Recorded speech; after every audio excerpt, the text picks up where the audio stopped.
Hello friends, मेरा नाम है आदित्य और आप देख रहे हो इंग्लिश क्लास। कुछ सिनोनिम और एंटोनिम्स पढ़ेंगे। कंपटीशन एग्जाम की अगर आप तैयारी करो तो बहुत इंपॉर्टेंट है आपके लिए। और वैसे भी अगर आप अपनी इंग्लिश लैंग्वेज को इंप्रूव करना चाहते हो तो वोकैबलरी बहुत असेंशियल है, बहुत इंपॉर्टेंट है। अगर आपके पास वोकैबलरी होगी तो ही आप कुछ सेंटेंस बना सकते हो, अपनी बात दूसरों तक पहुँचा सकते हो। क्योंकि लैंग्वेज का मेन काम है अपनी बात दूसरों तक पहुँचाना, एक मैसेज कन्वे करना। तो उसके लिए जितनी अच्छी वोकैबलरी आपकी होगी उतनी अच्छी लैंग्वेज आपकी हो जाएगी। चलिए कुछ वर्ड्स मैंने लिखे हैं, देख लेते हैं। पहला वर्ड क्या है? एक्स्ट्रावेगेंट। एक्स्ट्रावेगेंट का मतलब होता है खर्चीला, बहुत ज़्यादा खर्च करने वाला, एक्स्ट्रावेगेंट। ठीक है, तो यहाँ पे एक्स्ट्रावेगेंट का ऑपोजिट हमें निकालना है। एक्स्ट्रावेगेंट का ऑपोजिट देखो क्या होगा, जो बहुत ज़्यादा खर्च करता है। ठीक है, और तो यहाँ पे क्या होगा? मीन तो नहीं हो सकता, मीन मतलब ही होता है यहाँ पे।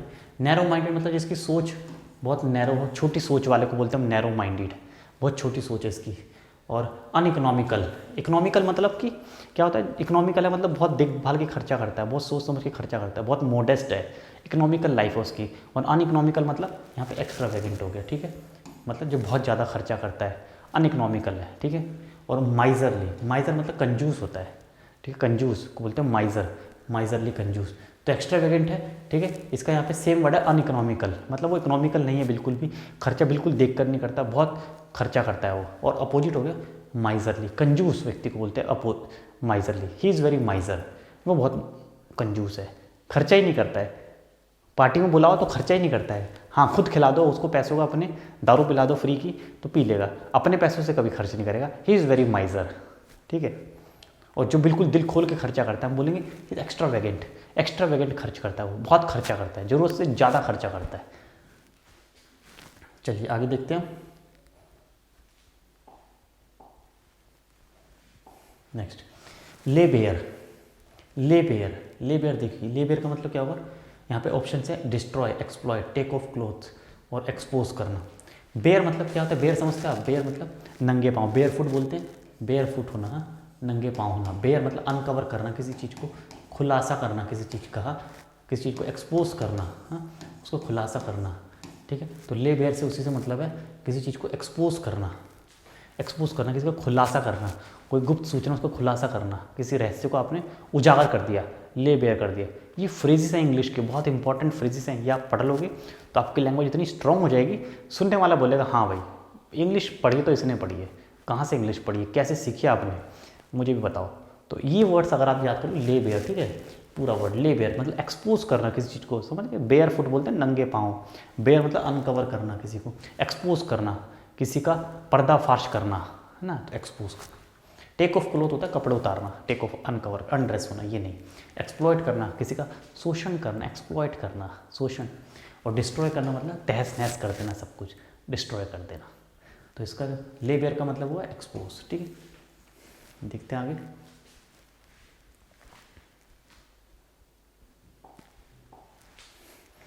इन the family way, in the family way, in the family way मतलब फैमिली की प्लानिंग करना, फैमिली प्लानिंग करना। कोई वुमेन, कोई फीमेल प्रेग्नेंट होती है तो हम उसको बोलते हैं इन द फैमिली वे, ये इसका मीनिंग है।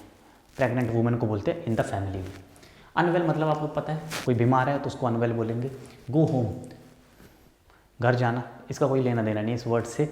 और इंजर्ड मतलब इंजर्ड होना, घायल हो जाना, जैसे खेलते वक्त प्लेयर इंजर्ड हो जाते हैं। ठीक है, आप कहीं साइकिल पे जा रहे हो, गिर गए हो तो आप इंजर्ड हो गए हो, तो इंजर्ड होना। Next, abundant. एबंडेंट मतलब प्रचुर मात्रा में होना, बहुत प्रचुर मात्रा में होना, एबंडेंट में होना। हमारे जो नेचुरल रिसोर्सेज हैं बोलते हैं अभी एबंडेंट है हमारे पास। सोलर एनर्जी, सूर्य से जो हमारे पास रोशनी आ रही है, जो हम उससे एनर्जी बनाते हैं, सोलर पैनल, सोलर लाइट्स, ये सब क्या है? एबंडेंट में है, ये कभी खत्म नहीं होगा, बहुत है, प्रचुर मात्रा में है। ठीक है, तो एबंडेंट होना। ठीक है, एबंडेंट। मीगर हो गया इसका अपोजिट, मीगर इसका अपोजिट हो गया। हाँ, अपोजिट मतलब कि कम होना, मीगर मतलब कम होना बिल्कुल, तो ये अपोजिट वर्ड बोलूँगा मैं इसका मीगर है। एक्सेस में होना, एक्सेस यहाँ पे इसका सेम वर्ड हो गया। एबेंडेंट मतलब बहुत ज़्यादा, प्रचुर, जरूरत से ज़्यादा, एक्सेस में होना, तो एक्सेस इसका यहाँ पे सेम वर्ड है। और बाकी मीगर इसका मतलब अपोजिट वर्ड है। मीगर मतलब कम, एबेंडेंट मतलब ज़्यादा, बस ये समझ लो आप। हैवी, आप समझते हो, हैवी मतलब इसका वजन ज़्यादा, उसको बोलते हैं हैवी।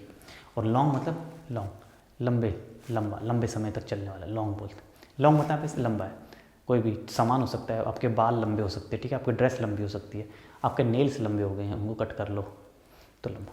तो यहाँ पे एबंडेंट का मतलब देखा हमने एक्सेस, और इसका अपोजिट देखा मीगर। तो यहाँ पे हम अपोजिट वर्ड भी देख रहे हैं और सेम वर्ड भी देख रहे हैं। ठीक है, बहुत अच्छी प्रैक्टिस हो रही है आपकी, इस तरह से प्रैक्टिस करते रहोगे।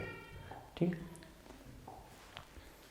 देखो लॉक स्टॉक और बैरल, लॉक स्टॉक लॉक सब कुछ खत्म हो गया, सब कुछ खत्म हो गया। कंपनी के बारे में बात करते हैं, कमर्शियल बारे में बात करते हैं।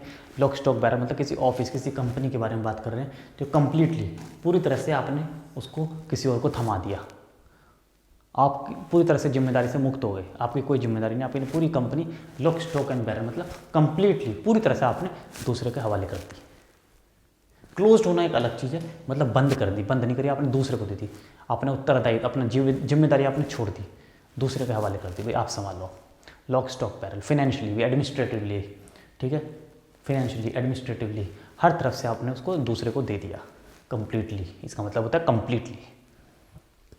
पार्शली मतलब आधा अधूरा, आधा, पार्शली आधा, और फाइनेंशियली मतलब फाइनेंशियल, वित्तीय, वित्तीय पैसे से संबंधित बोलते फाइनेंशियल। कोई बोलते हैं मेरे को फाइनेंशियल प्रॉब्लम है, मतलब मेरे को वित्तीय प्रॉब्लम, मेरे पैसों की कमी है। कई बार न्यूज़पेपर में आता है ना कि बैंक, छोटे छोटे बैंकों को फाइनेंशियल प्रॉब्लम हो रही है, अभी उनको फाइनेंशियल सपोर्ट दे रहे हैं, मतलब उनको वित्तीय मदद दे रहे हैं, पैसों से मदद कर रहा है रिजर्व बैंक।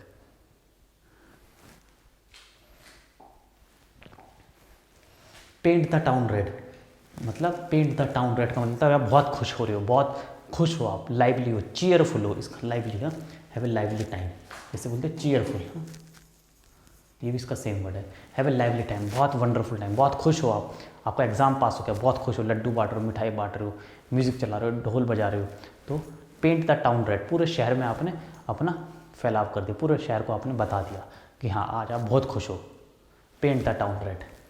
ठीक है, रेड वाइन कोई, इससे कोई मतलब नहीं है। वायलेंस का मतलब होता है हिंसा करना, हिंसा करने को बोलते हैं वायलेंस करना। ठीक है, और कलरिंग वॉल, वॉल को कलर करना, तो इसका कोई इससे मतलब नहीं है, इसका मतलब है लाइवली टाइम, अच्छा टाइम, खुशी हो, खुशी वाला टाइम, आप बहुत खुश हो। ठीक है, इसको बोलते हैं लाइवली टाइम। फोरलोन होप, फोरलोन होप का मतलब होता है कि बहुत कम होप है, बहुत कम उम्मीद है आपके पास। ठीक है, होप ऑफ लेस सक्सेस, आपकी सफल होने के बहुत कम चांसेस है। फोरलोन होप, सफल होने के चांसेस बहुत कम है आपके। ठीक है, स्कोप बहुत कम है कि आप सफल हो पाओगे। एग्ज़ाम दिया है, आप बोलते हो फोरलोन होप है, मतलब आप पास होगे, सक्सेस मिलेगी, बहुत कम चांस आपके, लेस सक्सेस। ठीक है, उसको बोलते हैं फोरलोन होप। सक्सेस का होप होना नहीं, होप नहीं है, कम है आपके पास होप। ठीक, कम होप है आपके पास। गुड फॉर्चून होता है good luck, good Fortune. Bad luck, bad Fortune. ठीक है, गुड फॉर्चून आपकी अच्छी किस्मत होगी।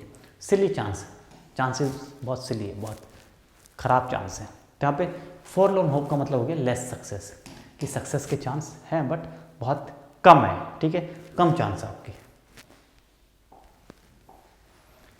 सिग्निफिकेंट, सिग्निफिकेंट वर्ड आपने बहुत पढ़ा स्कूलों में, किताबों में पढ़ा, सिग्निफिकेंट न्यूज़पेपर में पढ़ते हैं। ये बहुत ही सिग्निफिकेंट न्यूज़ है हमारे लिए, बहुत महत्वपूर्ण है, बहुत इंपॉर्टेंट है। तो ये इसका हो गया सेम वर्ड, इंपॉर्टेंट, सिग्निफिकेंट। ठीक है, और इसका अपोजिट हो गया अनइम्पॉर्टेंट, ये इसका जिसका महत्व नहीं है, अनइम्पॉर्टेंट। तो सिग्निफिकेंट मतलब जिसका महत्व है, ये इसका सेम वर्ड हो गया। अपोजिट हो गया अनइम्पॉर्टेंट। अलाइव मतलब जिंदा होना को बोलते हैं अलाइव। एक्सट्रीम मतलब बहुत ही ज़्यादा, बहुत एक्सट्रीम लेवल पे जाके, बहुत हद पार कर दिया आपने। तो एक्सट्रीम स्पोर्ट खेलते हैं लोग ना, एडवेंचर स्पोर्ट बोलते हैं एक्सट्रीम स्पोर्ट। नॉर्मल स्पोर्ट से बहुत ऊंचाई पर, बहुत रिस्क बहुत ज़्यादा होता है उसमें। एक्सट्रीम, कोई भी चीज़ ज़रूरत से ज़्यादा करना एक्सट्रीम कहलाता है। ठीक है, एक्सट्रीम हो गए अब तो लिमिट्स क्रॉस कर गए हो आप, एक्सट्रीम हो गए।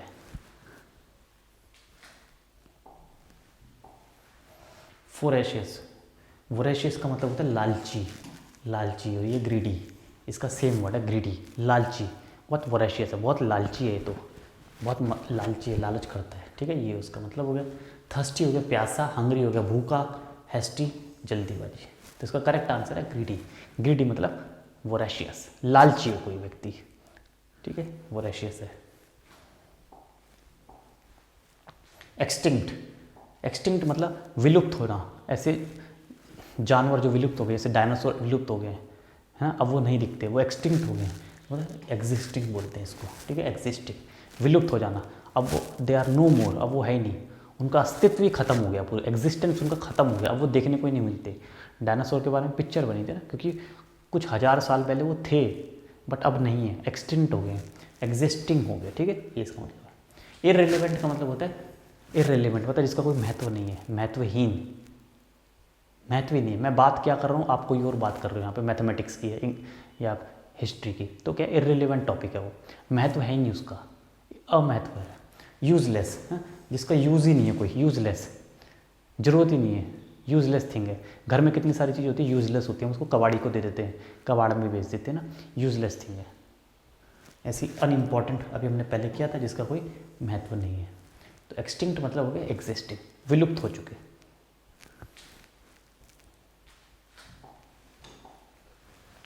एक्स्ट्रा वेकेंट ये हम कर ही चुके, दोबारा से वही आ गए। तो चलिए, ये था आज की हमारी वोकैबुलरी की क्लास, सिनोनिम एंटोनिम्स हमने पढ़े हैं। मुझे उम्मीद है कि आपको आज की क्लास पसंद आई होगी, तो लाइक कर देना, चैनल को सब्सक्राइब कर देना। मिलते हैं एक नए क्लास में, तब तक के लिए बाय बाय।